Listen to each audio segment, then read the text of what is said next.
اب آگے حکیم لقمان اپنے بیٹے کو ہدایت کر رہے ہیں کہ اپنے ماں باپ کا شکر ادا کر، ان کی عزت کر، ان کی خدمت کر، اور اگر وہ تیرے در پہ ہوں کہ تو میرے ساتھ کسی ایسی چیز کو شریک کرے جس کا تجھے کچھ بھی علم نہیں تو ان کا کہا نہ ماننا۔ ہاں، دنیا کے کاموں میں ان کا اچھی طرح ساتھ دینا، اور جو شخص میری طرف رجوع لائے اس کے رستے پہ چلنا، پھر تم کو میری طرف لوٹ کر آنا ہے تو جو کام تم کرتے رہے میں سب سے تم کو آگاہ کر دوں گا۔ اب یہ حکم دیا جا رہا ہے کہ ماں باپ اگر شرک کا حکم دے، کیونکہ اللہ فرماتا ہے ان شرک لظلم عظیم، شرک ایک بہت بڑا گناہ ہے، بہت بھاری گناہ ہے۔ سورت انعام میں اللہ فرماتا ہے فَقُوتِیَ دَابِرُ الْقَوْمِ الَّذِينَ ظَلَمُوا وَالْحَمْدُ لِلَّهِ رَبِّ الْعَالَمِينَ۔ اللہ اس قوم کی جو اللہ کے ساتھ کسی کو شریک کرتے ہیں، اور اس سے پہلے جتنی قومیں آئیں اللہ نے انہیں صفحہ ہستی سے مٹا دیا، فقوتیہ جڑ کاٹ دی، ان کی انہیں جڑ سے ختم کر دیا۔ فقوتیہ دابر القوم الذین ظلموا، جنہوں نے شرک کیا، ان شرک لظلم العظیم، فقوتیہ دابر القوم الذین ظلموا والحمد للہ رب العالمین۔ تمام تعریفیں اللہ کے لیے ہیں۔ شرک اتنا بڑا ظلم ہے، اللہ کی وحدانیت میں کسی کو شریک کرنا اتنا بڑا ظلم ہے کہ اللہ فرماتا ہے کہ میں اس قوم کی جڑ کاٹ دیتا ہوں۔ تو ہمیں سے یہ پتہ لگا جو حکیم لقمان حکمت عطا کر رہے تھے، جو لوگوں کو حکمت کی تعلیم عطا کر رہے تھے، وہ کہہ رہے تھے کہ انسانوں اللہ کا شکر ادا کرو اور اللہ کے ساتھ کسی کو شریک نہ ٹھہراؤ، اپنے ماں باپ کا بھی شکر ادا کرو، ان کی خدمت بجا لاؤ۔ لیکن اگر یہ حکم ماں باپ بھی دیتے ہیں کہ وہ آپ اللہ کی اطاعت کرنے نہیں دیتے یا وہ شرک کرتے ہیں، تو ان کا اس معاملے میں کہنا نہیں ماننا، لیکن ان کی خدمت کرتے رہنا۔ اس کا معاملے میں تو اپنے ماں باپ کا کہنا بھی نہیں ماننا۔ پھر آگے اللہ تعالیٰ فرماتا ہے لقمان نے یہ بھی کہا بیٹا، اگر کوئی عمل بالفرض رائی کے دانے کے برابر بھی چھوٹا ہو اور ہو بھی کسی پتھر کے اندر یا آسمانوں میں مخفی ہو یا زمین میں، اللہ اس کو قیامت کے دن لا موجود کرے گا۔ کچھ شک نہیں کہ اللہ بریک بین اور خبردار ہے۔ تو پتہ لگا ہمیں کہ اللہ تعالیٰ کوئی بھی ہمارا عمل جو ہم چھپا کر کرتے ہیں یا سامنے کرتے ہیں، اللہ اسے محشر والے دن لا کھڑا کرے گا۔ اور پھر فرمایا بیٹا نماز کی پابندی رکھنا، یا بنی اقیموا الصلاۃ، بیٹا نماز کی پابندی رکھنا اور لوگوں کو اچھے کام کے کرنے کا امر اور بری باتوں سے منع کرتے رہنا، اور جو مصیبت تجھ پر واقع ہو اس پر صبر کرنا، بے شک یہ بڑی ہمت کے کام ہے۔ یعنی پہلے ہی ہدایت بیٹے کو کی کہ بیٹا نماز کو، اللہ تعالیٰ سورت عنکبوت میں فرماتا ہے اتلو ما اوحی الیک من الکتاب، اے نبی صلی اللہ علیہ وسلم آپ ان پر تلاوت کر دیجئے جو کتاب میں لکھا ہے، جو کتاب میں آپ پر نازل ہوا ہے، تلاوت کر دیجئے۔ اتلو ما اوحی الیک من الکتاب واقیموا الصلاۃ، انہیں نمازوں کی طرف مائل کر دیجئے۔ ان الصلاۃ تنہا عن الفحشاء والمنکر، کیونکہ نماز کا کام یہ ہے کہ وہ بے حیائی اور برے کام سے بچاتی ہے، اس کے دل میں خشیت الہی پیدا ہوتی ہے، وہ اللہ سے خوف کھانے لگتا ہے۔ تو سب سے پہلی جو نصیحت کی وہ یہ کی کہ بیٹا نماز کی پابندی رکھنا اور لوگوں کو اچھے کام، صرف خود ہی نماز نہ پڑھنا بلکہ لوگوں کو بھی اس پر لے کے آنا، بلکہ خود ہی اچھے کام نہ کرنا، لوگوں کو بھی اچھے کام کرنے کا حکم دینا، اور جو برے کام کر رہے ہوں ان کی برائیوں کو ختم کرنا اور انہیں برے کاموں سے منع کرنا۔ تو پتہ لگ گیا کہ جیسے اللہ نے نماز کا حکم دیا ہے، ساتھ ہی فوراً حکم دے دیا کہ جو نمازی ہیں وہ اور بھی بہت سے لوگوں کو نماز کی طرف لے کے آئیں، وہ انہیں اچھی اچھی باتیں سکھائیں اور بری باتوں سے منع کریں۔ اور اس میں جو بھی مشکل پیش آتی ہے جب ہم حق کی تعلیم دیتے ہیں، جیسے حضور اکرم صلی اللہ علیہ وسلم کو بہت سی صعوبتیں اٹھانی پڑیں، بہت سی مشکلات اٹھانی پڑیں، تب دین ہم تک پہنچا، اسی طرح اس پر جب آپ کو صعوبتیں اٹھانی پڑیں تو اس پر صبر کرنا ہے، جب آپ کو مشکلات آئیں حق کی تعلیم دینے میں، تو آپ نے فرمایا کہ اِنَّ ذَلِكَ مِنْ عَزْمِ الْأَمُورِ، یہ بڑی ہمت کے کام ہیں میرے پیارے بیٹے، یہ بڑی ہمت کا کام ہے کہ خود بھی نیکی کرنا اور لوگوں کو نیکی پہ لے کے آنا، خود بھی اچھے کام کرنا، لوگوں کو اچھائی پر لے کے آنا، خود بھی برے کاموں سے منع ہو جانا اور لوگوں کو بھی برے کاموں سے منع کرنا، اور اس کے کرنے میں جو مصیبتیں آپ ہیں، جیسے اللہ فرماتا ہے وَالْعَصْرِ إِنَّ الْإِنسَانَ لَفِي خُسْرٍ إِلَّا الَّذِينَ آمَنُوا وَعَمِلُوا الصَّالِحَاتِ وَتَوَاصَوْا بِالْحَقِّ وَتَوَاصَوْا بِالصَّبْرِ۔ جب آپ حق کی بات کریں تو اس راہ میں جو مشکلیں آئیں آپ کو اس پر صبر کرنا ہے، اس کی تعلیم حکیم لقمان دے رہے ہیں۔ اور فرمایا بیٹے لوگوں سے گال نہ پھلانا اور زمین میں اکڑ کر نہ چلنا کہ اللہ کسی اترانے والے خود پسند کو پسند نہیں کرتا، یعنی نرمی رکھنا۔ تمہاری باڈی لینگویج کیسی ہونی چاہیے کہ ایک جیسے عاجز انسان ہے، زمین پر اکڑ کر نہیں چلنا کہ زمین کو ہم پھاڑ نہیں سکتے، نہ ہم پہاڑ کی بلندیوں کو چھو سکتے ہیں۔ اللہ کسی اترانے والے کو یعنی خود پسندی کو پسند نہیں کرتا۔ اور فرمایا میرے پیارے بیٹے اپنی چال میں اعتدال کیے رکھنا اور بولتے وقت اونچی نیچی آواز نیچی رکھنا، کیونکہ اونچی آواز گدھوں کی ہے اور کچھ شک نہیں کہ سب سے بری آواز گدھے کی آواز ہے۔ تو اس سے ہمیں یہ پتہ لگا کہ اللہ تعالیٰ ہمیں جو تعلیم فرما رہے ہیں، جو اللہ تعالیٰ ہمیں سکھا رہے ہیں کہ اب آپ نے دیکھا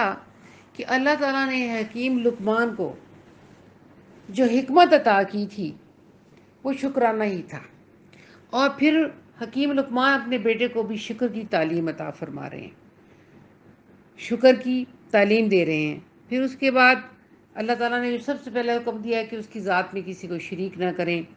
پھر کہا اپنے ماں باپ کا بھی شکر ادا کرو کیونکہ تمہاری ماں نے بڑی صحبتیں برداشت کی ہیں۔ میں یہ قرآنی آیات پڑھ کر صرف یہ بتانا چاہ رہی ہوں، آج کل کے بچوں کو یہ تعلیم دینا چاہتی ہوں کہ اللہ ہمیں اپنے بچوں کی پرورش کس اینگل پہ کرنی چاہیے، کس نہج پہ ہمیں لے جانا چاہیے، کہ سب سے پہلے اللہ تعالیٰ اپنی رسپیکٹ، عزت، احترام سکھا رہا ہے کہ میرے ساتھ کسی کو شریک نہ کرنا،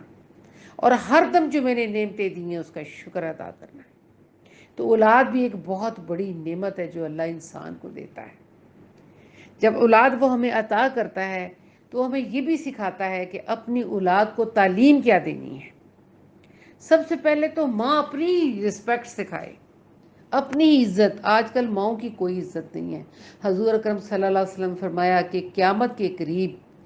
بیٹی اپنی ماں سے یوں گفتگو کرے گی جیسے ماں اس کی غلام ہوتی ہے۔ آج کل بچے یہ بھول بیٹھے ہیں کہ ہمارے ماں باپ نے ہمارے لیے کتنا سفر کیا ہے۔ اللہ قرآن میں بتا رہا ہے کہ تمہاری ماں نے بہت تکلیفیں برداشت کی ہیں، بہت مشقتیں اٹھائی ہیں تمہاری پرورش میں، لہٰذا سب سے پہلے اپنی ماں کا قدردار بننا، اس کو کہے کو نہ ٹالنا۔ جیسے اللہ تعالیٰ فرماتا حضور اکرم صلی اللہ علیہ وسلم فرمایا کہ ماں کی نافرمانی کو حرام قرار دے دیا گیا۔ ماں کو 3 درجے کہا، ماں کے قدموں کے نیچے جنت رکھ دی اللہ نے، اور باپ کو جنت کا دروازہ کہا۔ باپ کی رضا، اللہ کی رضا۔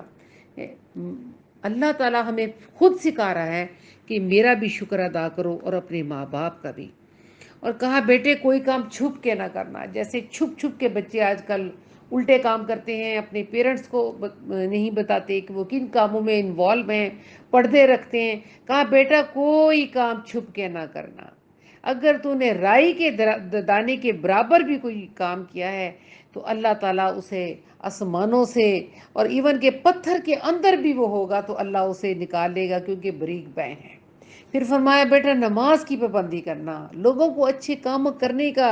حکم دینا اور بری باتوں سے منع کرنا، اور جو مصیبت تجھ پر واقع ہو جائے صبر کرنا، بے شک یہ بہت ہمت کے کام ہیں۔ اور لوگوں سے گال پھلا کر باتیں نہ کرنا، زمین میں اکڑ کرنا چلنا، خدا کسی اترانے والے کو پسند نہیں کرتا۔ اے میرے پیارے بیٹے اپنی چال میں اعتدال کیے رکھنا، اور بولتے وقت اونچی آواز میں نہ بولنا، کیونکہ اونچی آواز تو گدھے کی آواز ہے۔ فرمایا جہنمیوں کی جو آواز ہوگی وہ جہنم کی آواز سے بہت خوفناک غضبناک ہو رہے ہوں گے، ان کی آواز گدھوں جیسی ہوگی جہنمیوں کی۔ تو اللہ فرماتا ہے میرے بیٹے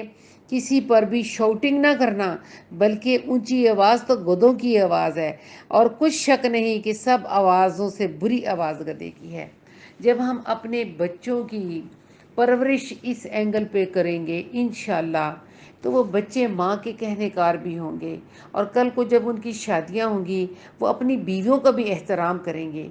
تو میں چاہتی ہوں کہ اللہ ہمیں شکر کرنے کی توفیق عطا کرے جو اس نے ہمیں نعمتیں دی ہیں، اس قرآن پاک سے ہمیں فیض یاب ہونے کی توفیق عطا فرمائے، اور جو چیزیں ہم بھول چکے ہیں اللہ تعالی ہمیں سکھائے کہ ہم نے اپنے بچوں کو کیسے تعلیم دینا ہے، بچوں کو پاس بٹھا کر یہ کیسے سنانا ہے کہ سورۃ لقمان میں اللہ نے آپ کے لیے کیا حکم دیے ہیں۔ یہ ایک چھوٹا سا ریمائنڈر تھا جو میں اپنی بہنوں کو دینا چاہ رہی تھی کہ جو بھول گئے ہیں ان کو یاد دلانا ہے۔ اللہ کرے کہ ہم جو بھولے ہوئے ہیں ہمیں یاد آ جائے۔ اللہم انس وحشتی فی قبری، اللہم ارحمنی بالقرآن العظیم واجعلوا لی اماما ونورا وہودا ورحمہ، اللہم ذکرنی منہ ما نسیت وعلمنی منہ ما جہلت وارزقنی تلاوتہ آن اللیل وآن النہار واجعل لی حجۃ یا رب العالمین۔ اللہ جو ہمیں اس میں سے کچھ جو بھول گئے ہیں وہ ہمیں یاد کروا دے، اور جو ہمیں نہیں آتا وہ ہمیں سکھلا دے۔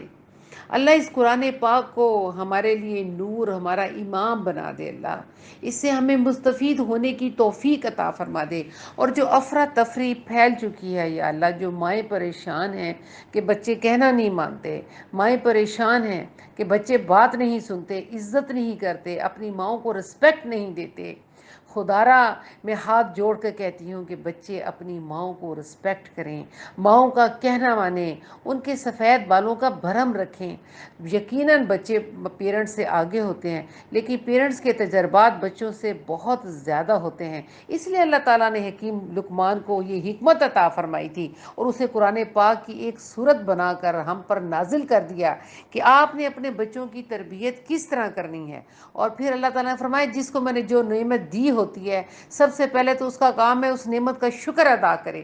پھر اس کے بعد اپنے بچوں کو بھی جو نعمتیں دی ہیں بچوں کو بھی یہ ہدایت کرے کہ یہ شکر ادا کریں جو نعمتیں اللہ نے آپ کو دی ہیں۔ اور اس نعمتوں کا مطلب نہیں ہے کہ ہم گال پھلا کے پھریں اور ہم زمین پر اکڑ کر چلیں اور ہمارے اندر کبر ہو، بلکہ اللہ تعالیٰ نے کہا بچوں کی آپ یوں تربیت کریں، آپ جتنے مال اسباب والے ہیں، جتنے بڑے وڈیرے ہیں، ان کی تربیت یوں ہی کرنی ہے کہ زمین پر اکڑ کر نہیں چلنا، آپ نے اپنے نتنے پھلا کر بات نہیں کرنی، آپ نے اونچی آواز میں بات نہیں کرنی، آپ نے دوسروں کو حقیر نہیں جاننا، بلکہ آپ نے سب کو اپنے ساتھ لے کے چلنا ہے۔ عاجزی، جیسے رسول اللہ صلی اللہ علیہ وسلم نے عاجزی اختیار کی، نرمی اختیار کی۔ پیارے آقا نے فرمایا عائشہ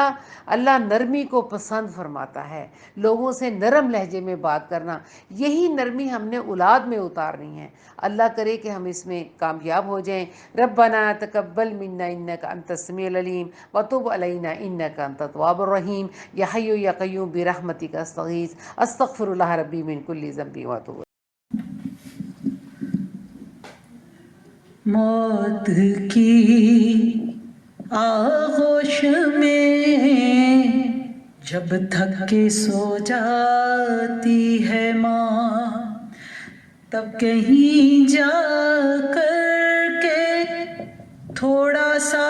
سکون پاتی ہے ماں۔ موت کی آغوش میں جب تھک کے سو جاتی ہے ماں، روح کے رشتوں کی یہ گہرائیاں تو دیکھیے، چوٹ لگتی ہے ہمارے اور چلاتی ہے ماں، مانگتی ہی کچھ نہیں اپنے لیے اللہ سے، اپنے بچوں کے لیے دامن کو پھیلاتی